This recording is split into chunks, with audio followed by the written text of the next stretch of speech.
10 years had passed since my mother-in-law became confined to a wheelchair. Regular hospital checkups and physical therapy were routine for her. On this particular day, she was undergoing tests, and I found myself waiting in the hospital's waiting room before her therapy session. In the midst of my thoughts, a doctor suddenly pulled on my arm, a deep concern etched on his face. "I'm going to speak with her primary doctor about this," he announced. Gently releasing my arm, I observed that the doctor in front of me was a man, whereas my mother-in-law's primary doctor was a woman. Confused about the need for a doctor who wasn't her primary to discuss her case, I questioned the situation. The male doctor hastily grabbed my hands, realizing my suspicion. "There's something neither your mother-in-law nor her primary doctor should hear. That's why I only want to tell you," he explained. Intrigued, I took a step closer to him. "My name is Julie, a 37-year-old office worker. Recently, I've been working remotely for a small and medium-sized company. However, the doctor's revelation seemed unrelated to my mother-in-law's condition." He continued, "When I was a child, my mother left home, and I was raised by my father in a single-parent family. Despite my father's warnings about my mother being a spendthrift, I never felt lonely due to the love he showered on me. I eventually went to college and found a job, leading an independent life. 14 years ago, I married Mike. His mother warmly welcomed me into their family, treating me like her own daughter. However, tragedy struck when my mother-in-law was involved in a car accident, leaving her wheelchair-bound. Despite various caregivers, her condition deteriorated, and she expressed loneliness, prompting us to move back to care for her temporarily. As my husband and I visited her, she seemed relieved and began to smile. However, when we mentioned returning to work, her demeanor changed, and she didn't allow us to leave. My mother-in-law pleaded with desperation, her voice nearly hysterical. "No, please, both of you don't leave. Don't leave me alone." Attempting to calm her, I assured, "Mike really needs to return to his job, but I'll talk to my company and see if I can stay here a bit longer. I'll come back as often as I can. Just hang in there for me, Julie." With tearful eyes, she implored, "If you can stay, that would be great. Mike, you better come back, okay? I'll be waiting." After losing her husband, she had endured loneliness for a long time. Our sudden notification of departure likely triggered anxiety and confusion. Her weakened state over the past week heightened her fear of facing loneliness. After discussions with my company, I decided to switch to remote work and operate from home temporarily to care for my mother-in-law. However, her aversion to being alone persisted. Even when I worked from home, she clung to me relentlessly. I couldn't let her be seen by my coworkers, and no matter how close we might be, she'd always be waiting where she could see me. It felt like I was under constant surveillance, leading to a growing sense of resentment. Meanwhile, Mike would come home on weekends and take days off during the week to assist with her care. Despite ongoing physical therapy, her condition showed no improvement, preventing my return to the office. Our personal lives became dominated by her care, leaving no time for just the two of us. The 10th year of this lifestyle marked her 65th birthday, and with each passing year, her dependency on us grew. My husband, unable to bear the situation, reduced his visits year by year. Even if I stepped out for a few minutes, my mother-in-law would panic, insisting I take her with me. Calming her down took ages, and I couldn't go back to our own home. Yet, I couldn't abandon the woman who had welcomed me without judgment or prejudice from a single-parent household. Then, a pivotal moment arrived. During a routine checkup, I accompanied my mother-in-law to the hospital as always. Dr. Mia, a woman in her 30s, had been her trusted doctor for a decade. When my mother-in-law went into the examination room, a young male doctor named Ryan approached me. Startled, he said, "Excuse me, you're Sally's daughter, right?" Sally was my mother-in-law's first name. Ryan explained that he recently joined the hospital and worked in the same department as Dr. Mia. Intrigued, I replied, "Yes, I'm her daughter-in-law. What's going on?" Ryan apologized for the sudden approach and requested a moment to discuss something about my mother-in-law. Curious, I agreed, realizing her appointment probably wasn't over yet. Agreeing to Dr. Ryan's request, he led me to a small private consultation room not far from the examination area. Motioning for me to sit, he took a seat across a small desk, fixing his gaze directly into my eyes. "You're currently living with Sally to take care of her, right?" Dr. Ryan inquired. "Oh yes, that's correct," I replied. I explained that for the past decade, I had been working from my mother-in-law's home while tending to her needs. The increased dependency had left me with little personal time, causing my husband to avoid coming home. Listening intently, Dr. Ryan nodded. I found myself expressing all the frustrations that had built up. Apologizing for the venting, I remarked, "I'm sorry for going on like this." Dr. Ryan reassured, "It's completely all right. Anyway, 10 years, that's quite a commitment." His face turned thoughtful, and then he looked at me with a serious expression.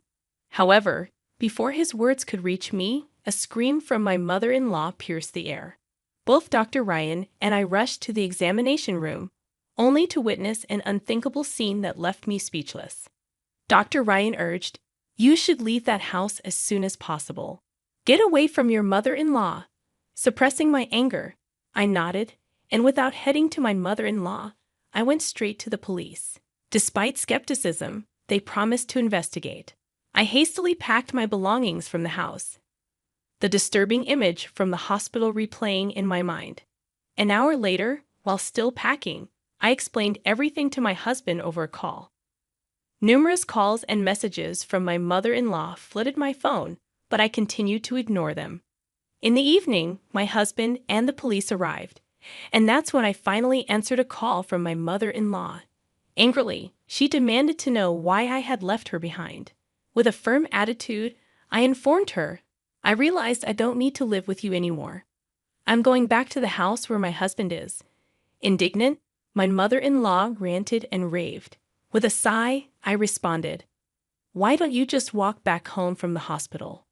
After all, your legs are fine, so you don't need a wheelchair or care, right?" As I continued explaining, my mother-in-law let out a short scream, conveying her extreme upset. I could vividly imagine her emotional turmoil as I disclosed the revelations I had discovered. I shared with her the unsettling information that Dr. Ryan had conveyed and the first-hand experience of witnessing an unexpected turn of events. Dr. Ryan had revealed that recent tests showed no physical issues with the muscles or nerves in her body. Instead, he speculated that her belief in her inability to walk might be psychological.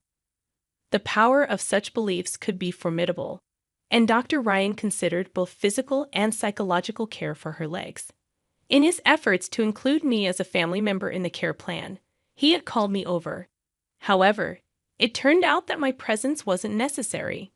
During our conversation, a scream echoed from the examination room, my mother-in-law's. Dr. Ryan and I hurriedly went to check the room, finding her gesturing as if swatting away an insect. To our surprise, it was a false alarm. She had mistaken dust for a bug.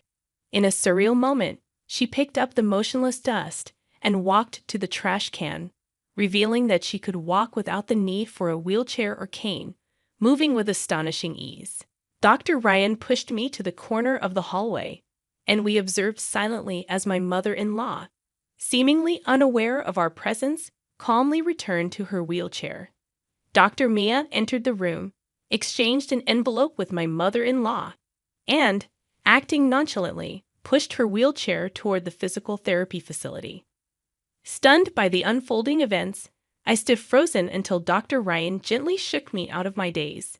He had advised me to leave my mother-in-law's house immediately, and I hurriedly packed, desperate to escape this surreal revelation. Throughout my narrative, my mother-in-law remained silent. Finally, with an audible sigh over the phone, she began to speak, perhaps realizing she couldn't evade the truth any longer. Acknowledging the car accident that initially left her wheelchair-bound, she admitted that thanks to treatments, she could walk with the aid of a cane about 5 years after the incident. Listening in disbelief over the speaker, my husband and I were stunned. What puzzled us most was the purpose of the 12 years we had spent caring for her. She expressed her fear that once we discovered she could walk, we would leave her side. Tearfully, she admitted, "Julie, Mike, I couldn't bear that thought. I feared losing you both, and that's why I kept up the pretense. I truly love you like my own daughter." My mother-in-law had often expressed her loneliness after Mike moved out and my husband passed away. Despite her repeated pleas, our hearts remained unmoved. While we understood her feelings, we believed the way she went about it was wrong. Apologizing, we explained, "We can't be by your side any longer. Sorry, Mom, Mike, but the way you went about it was wrong." I continued, expressing my own sentiments. "I've been taking care of you for the past 10 years while working. My colleagues have experienced promotions, marriages, and childbirth. Because of your care, I couldn't have a child of my own. I had almost given up on having kids, but now I feel like the past 10 years are in vain. Why did you deceive us to the point of having us care for you? We would have visited you during our time off. Why did it have to be this way?" Though I didn't mean to blame her, tears welled up as the words poured out. With my husband supporting me, I conveyed that I no longer intended to care for her. We decided to leave her house that day and cut off all contact. Despite her protests and hysteria, we hung up, contacting the police, who assured us they would begin an investigation. 2 months later, while at a hospital with my husband, Dr. Mia, my mother-in-law's supposed doctor, rushed over to us. We remembered her with fuller cheeks, but now she looked gaunt and fatigued. Curious about her presence, we reluctantly listened as she approached with a desperate look. Dr. Mia revealed that she knew all along that my mother-in-law's leg was healed. She had accepted money to provide a false disability diagnosis. The money was in the envelope she received from my mother-in-law that day. Due to a recent complaint by Dr. Ryan, the hospital discovered her forgery and fired her immediately. Furthermore, she faced potential arrest for fabricating medical records, and her medical license was likely to be revoked. Incredibly, Dr. Mia insisted that the money wasn't an appreciation gift from my mother-in-law, but hush money from my husband and me. She alleged that we plotted to scam disability pension by making my mother-in-law disabled. However, there was no evidence to support these claims. It was shocking to realize that Dr. Mia, facing legal trouble, had shifted the blame onto us. In disbelief, I responded, "What are you talking about? We haven't done anything like that." Dr. Mia persisted, claiming it was the truth. "I'm going to tell the police everything," Dr. Mia shouted, her eyes red with rage, making us turn pale. While her claims lacked evidence, proving our innocence would be challenging, and the mere thought terrified us. My husband and I were on the verge of tears when a woman approached us, standing between Dr. Mia and us, shielding us from her wrath. Aren't you the head doctor here? I urgently need to talk to you," she said. Upon seeing the woman, Dr. Mia turned deathly pale, quickly putting on a forced smile and approaching her with flattery. The woman glaring at Dr. Mia was the head doctor of the hospital, and she was Yvonne, my mother. Yes, my mother, from whom I was separated as a child due to her divorce, was now a doctor and held a prominent position in a major university hospital. She was one of the people advocating for revoking Dr. Mia's medical license upon learning about her misdeeds. "Oh, you're related. In that case, could you please just hear me out?" Dr. Mia begged, trying to invoke my mother's sympathy. However, my mother shook her head, stating, "Don't mess with me. You and Sally have been deceiving the hospital and the authorities for 10 years, keeping my daughters confined at home. Sally kept them at home because she was afraid to be alone. You, on the other hand, funded your debts from your nightlife with Sally's disability benefits. You frauds need to face appropriate punishment and make amends." Dr. Mia's plea was abruptly dismissed, and realizing there was nothing she could do, she slumped to the ground in despair. Whispers and stares from those around us focused on her, and we couldn't help but watch with indescribable feelings. Suddenly, a strong pull came from behind, startling me. I turned around to find, Astonishingly, my mother-in-law standing firmly beside my father. My father angrily shouted at my mother, demanding, "What have you done to Julie?" I was taken aback, wondering why my father was there and why with my mother-in-law. When I heard that Sally was looking for Julie, I wanted to help. "You moved to a place without telling me, and I thought I would meet you if I followed Dr. Mia," my father explained. The reason I hadn't told my father our whereabouts wasn't just because of the family connection between my mother-in-law and him. Since my mother-in-law's car accident, I had asked my father to look after her when I was out for work. During those times, they became close and started dating secretly behind our backs. I had found out about this last year, suspecting their relationship when I saw them talking closely at my in-laws' house. "Give Julie back.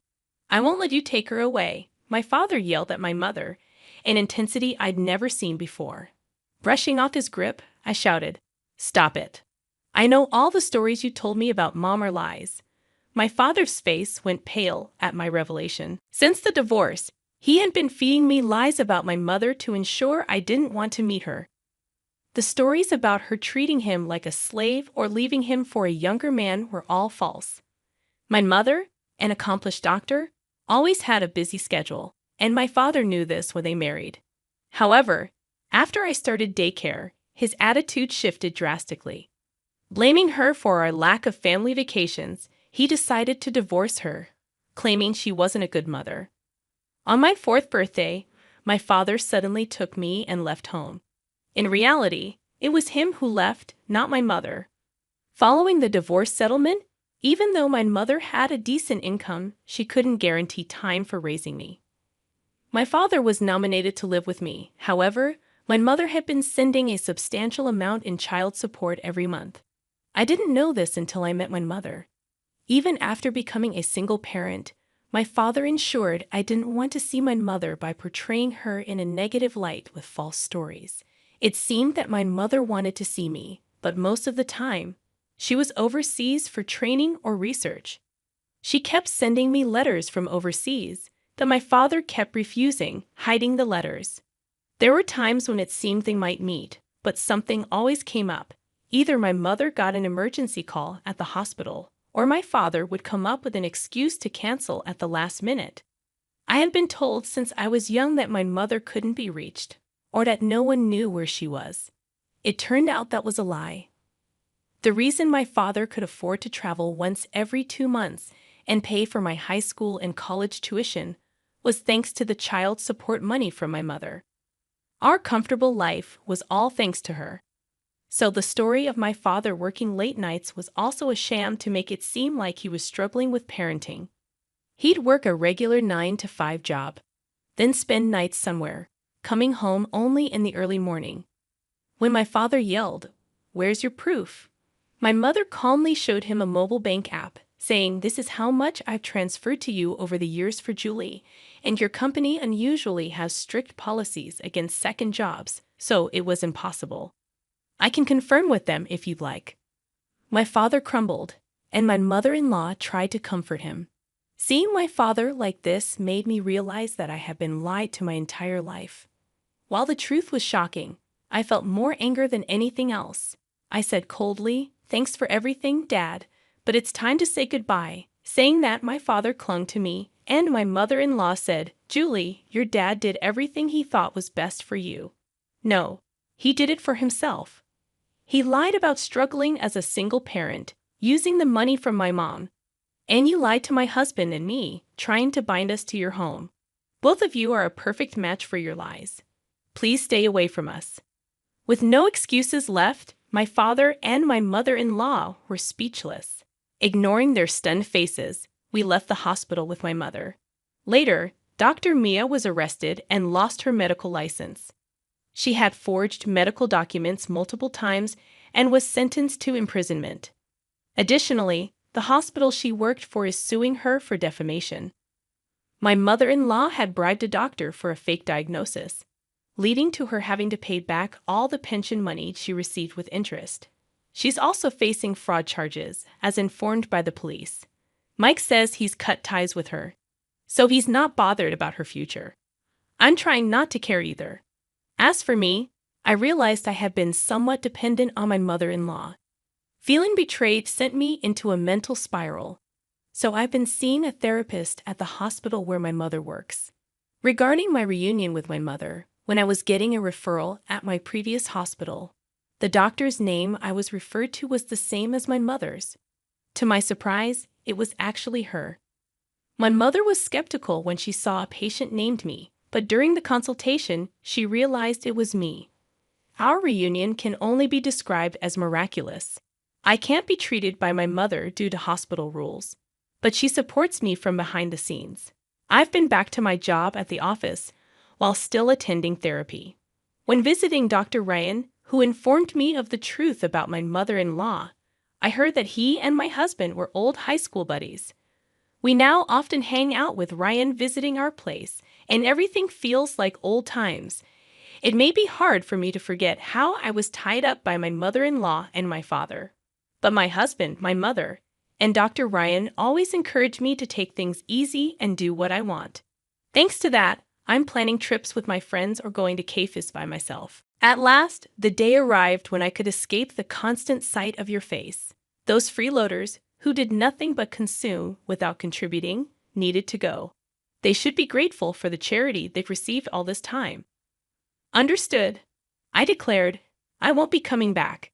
Thank you for everything until now. Swiftly, I gathered my essentials and bid farewell to the place I had called my in-laws' home for many years. As I left, my mother-in-law wore a satisfied expression, relishing my departure. However, only I harbored a certain poignant truth. My name is Sarah. I'm 32 years old and work remotely from home. Married to Alan for 5 years, our marital bliss took a turn in our 4th year when Alan's previously robust father fell ill, necessitating our presence and care. Initially resistant to the idea of living with my in-laws, I acquiesced due to Alan being their sole source of familial support. Despite contemplating quitting my job for his care, my company permitted me to continue working remotely, considering my past performance. The complications with my in-laws began immediately, familiarizing me with the notorious mother-in-law and daughter-in-law dynamic. Sarah, hurry up and tend to the cooking and cleaning. How long will you be lazy, avoiding your household duties? Scolded my mother-in-law. I'm working right now. What are you talking about? I'm always clicking away on the computer, I retorted. The truth was, amidst household chores and caring for my ailing father-in-law, I utilized my skills to regain my pre-crisis salary. After about 3 months of intense effort, when my earnings matched their previous peak, I felt genuine joy. However, the reason for my relentless dedication lay in the financial reality. Alan's income alone couldn't sustain us. Despite my hopes that life would finally ease up, the struggle continued. I contemplated setting aside some savings, but inexplicably, circumstances grew increasingly challenging. It felt as though the funds in my wallet were in a constant state of decline. Intrigued by this, I scrutinized our expenses and discovered that Alan had been indulging in lavish spending. Furthermore, my mother-in-law exhibited a penchant for extravagant habits. Alan, always eager to please others, extended his generosity beyond work lunches, using our credit cards to fund drinking parties. My mother-in-law, juggling numerous hobbies with friends, liberally paid for lessons and social gatherings. Despite their profligate ways, the burden of household chores and caring for my ailing father-in-law fell solely on me. I found myself covering all our living expenses with my income, making the prospect of saving money seem like a distant dream. Anxious about our financial situation, I approached Alan and my mother-in-law. Alan, mother, it seems we've been spending excessively. If this continues, we'll deplete our finances. Could you please consider cutting back on your expenses? I implored. In response, Alan and my mother-in-law harshly dismissed my concerns. I don't want to appear stingy in front of my colleagues and subordinates. Can't you understand that? Argued Alan. They won't think you're stingy just because you don't pay for them every single time, I reasoned. Maintaining good relationships with your coworkers is important, but what about the trips to the girls' bars? That has nothing to do with work, I pointed out. You just want to have fun, don't you? How about you come home drunk and start talking about it, even if no one asks you? That just means you have a more enjoyable time there than spending time with me. I expressed my frustration. My mother-in-law sided with Alan, laughing off my concerns. I'm glad Mom understands, and she's right, Alan asserted. Meanwhile, my mother-in-law justified her spending, stating, if I didn't go to my classes, I'd just be cooped up at home. I'm taking classes with my friends to enjoy the limited time. I found myself grappling with the harsh words echoing in my ears, labeling me as a terrible daughter-in-law. Their judgmental remarks centered on the fact that I dedicated myself to household chores without earning an income, rendering me, in their eyes, without the right to voice complaints. The notion of being looked down upon by a homemaker left me perplexed. In truth, I worked diligently, contributing a steady income to the household while also managing the housework and caring for my father-in-law. Their skepticism and belittling tone, asserting that working from home couldn't yield much, were disheartening.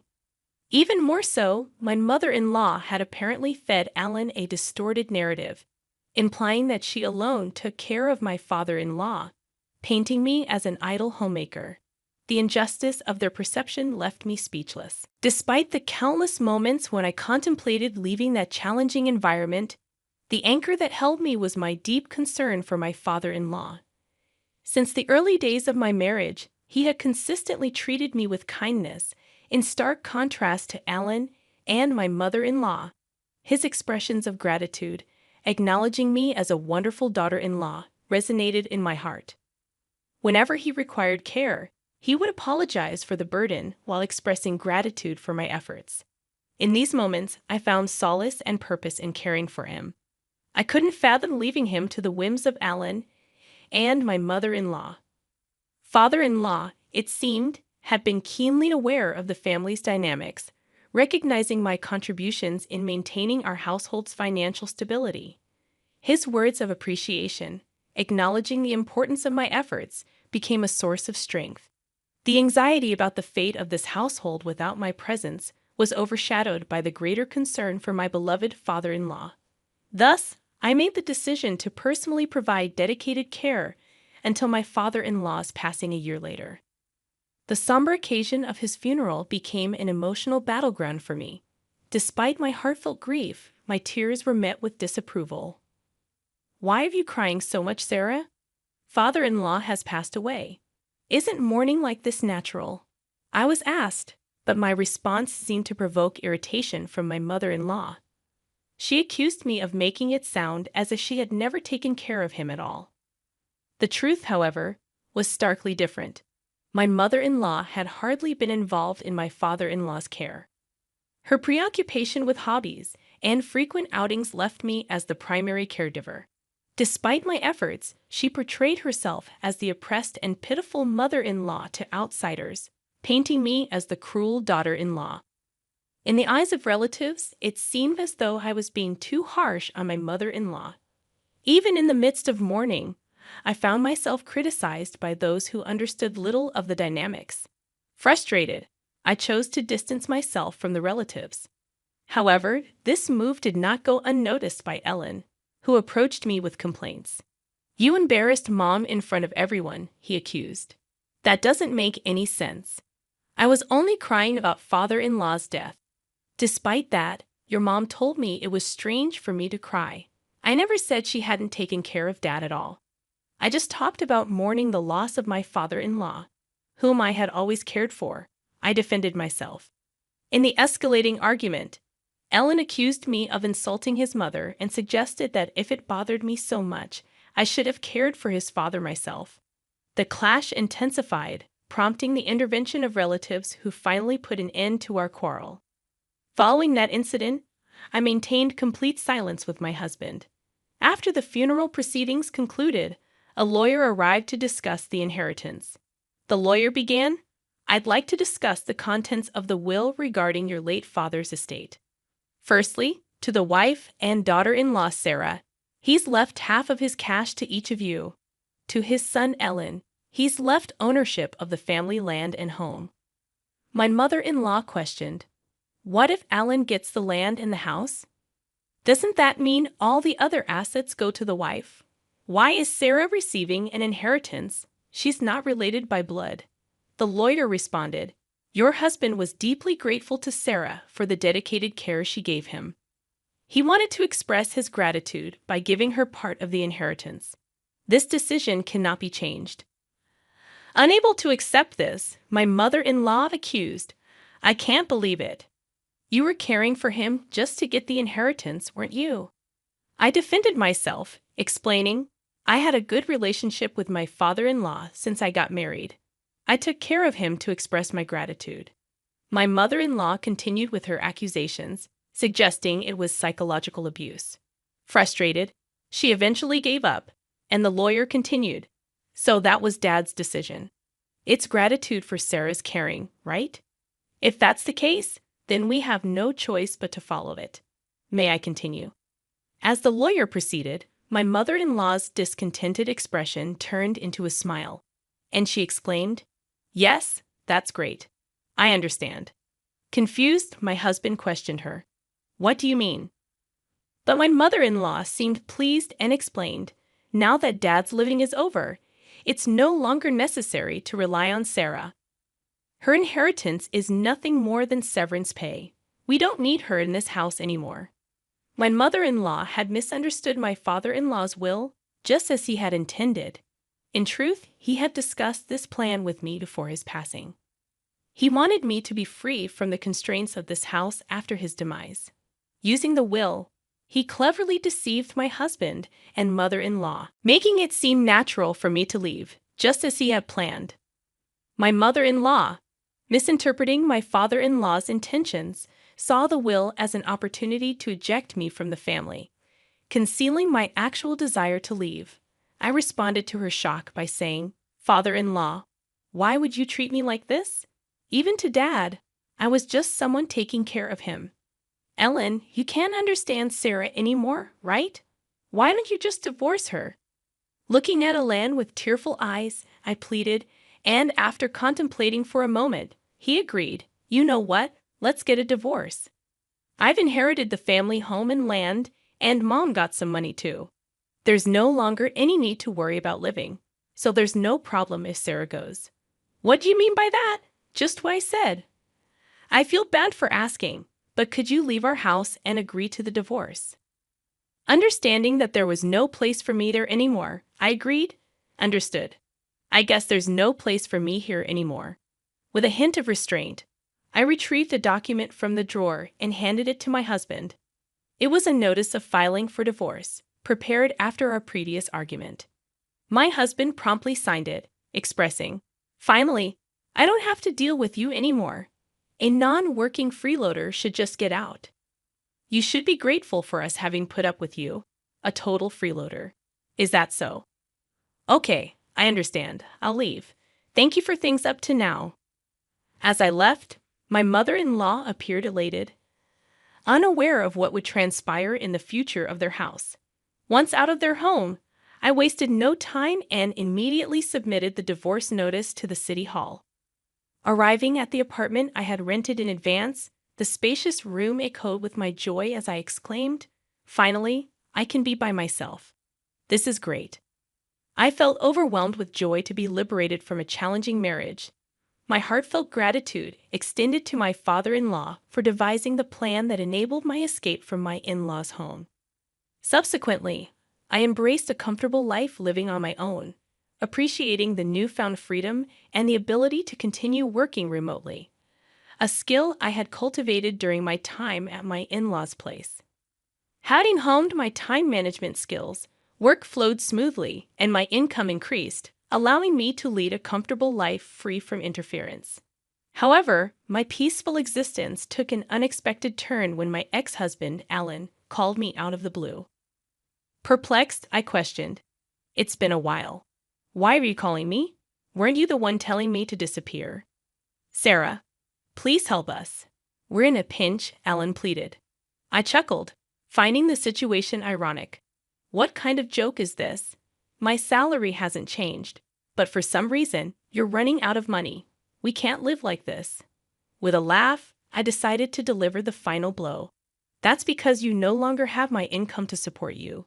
You squandered your entire salary on yourself. Maybe it's about time you and your mother learned some financial responsibility as adults." Confused, Alan asked, "What do you mean? You still don't get it?" I clarified. "While you were living lavishly, my salary was the one paying for our living expenses. At that time, I was making about $4,800 a month. Now I'm earning even more than that with no one to get in my way." Expressing frustration, Alan pleaded, "Sarah, can't we start over? It was a mistake to let you go. I want to make things right again." I scoffed. "It's obvious you're after my income. Don't be ridiculous. I never want to see your face again. What happened to the inheritance your mother received? With that amount, she should be living comfortably." Alan confessed, "It's about to run out. We spent it on a shopping spree, overseas trips, and half of it disappeared in the casino." Unmoved, I retorted, "A foolish mother breeds a foolish son. I have nothing more to say to you. I'm a stranger now, and I can't do anything for you, nor do I want to." Desperate, Alan implored, "Don't be so heartless. Help me. This has nothing to do with me. There's nothing more to talk about. I'm hanging up. Don't call me again," I declared before ending the call and promptly canceling the contract for the mobile phone I was using. A year later, passing by my mother-in-law's house, I discovered it had become an empty lot, likely sold due to financial struggles. Unperturbed, I continued with my newfound spare time, attending a wine class I had long been interested in. There, I met a man 2 years my senior who took me seriously. After a year and a half of dating, we got married. He is the ace of a well-known company, humble despite his high salary, with a warm and wonderful character. We respect each other's careers, leading to a fulfilling married life. Reflecting on these changes, I can't help but feel that this retribution was, in a way, a gift from my father-in-law.